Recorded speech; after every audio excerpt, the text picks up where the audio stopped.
There's almost 8 billion people in this world, and religion plays a part in almost all of their lives. 32% of the world is Christian, 23% is Muslim, 17% are non-believers, and other beliefs make up the rest. You see, non-believers is in quotes. The reason for this is because the non-believers probably really aren't 100% non-believers. There's too many variables to consider yourself a non-believer, and I guarantee if you consider yourself a non-believer, you thought about believing before. There's too many thoughts that a non-believer has, too many doubts, too many questions, and a great amount of skepticism that rests inside of them. Practices of religion have gotten more and more scarce as time went on, and there's a lot more skeptics than there used to be. Religion is one of those things where if you don't know your standpoint, you kind of just say whatever and hope the person asking you agrees with what you say. It's also one of those things that unite an insane amount of people in an extremely positive and faithful way.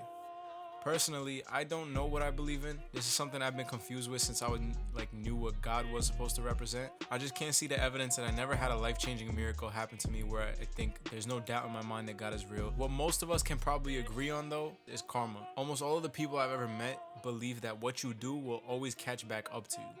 Most of these people classify themselves as non-believers. But you see, for karma to be a thing, doesn't that mean there has to be some sort of being to manage who's getting what they deserve? Every believer I met is generally a happy person. But I can't say that about the non-believers, because the non-believers, they're more negative, just generally. God may have his part in things when it comes to emotion and support, but people often believe that God will take them out of being poor or being sad or being lonely, when in reality, he won't. A friend of mine, we could relate to this person as Ford. They're a strong believer. I'm more of a non-believer, so clearly our conversations have had their great debates. Ford doesn't depend on God for everything.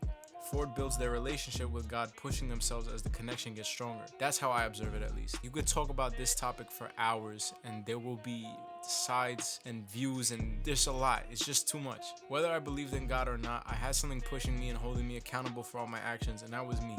Ford, however, as far as I know, they hold themselves accountable as well as God, because they work together to do what needs to be done. Ford's bigger picture of life is the peace and security of having a connection with what impacts our universe. They hold that peace along their journey of life. Non-believers kind of have to figure that peace out in their own way, which is probably going to differ widely among us. The drive to become something greater than what you are will always come from within you. I'll probably end up living the rest of my life wondering if God is real or not, and as much as I want to pick a side, it's nice talking to others about it and learning new things that I haven't even thought of. I'm only 18, I have way too much shit to wonder in my free time, and this just happens to make up a big part of it because that's what I am generally surrounded by. So I wanted to express a couple things about it. Believe what you believe in. As long as you're doing better for yourself, your beliefs won't negatively impact anyone or anything. I'm not fucking woke. I'm just doing this because I'm bored.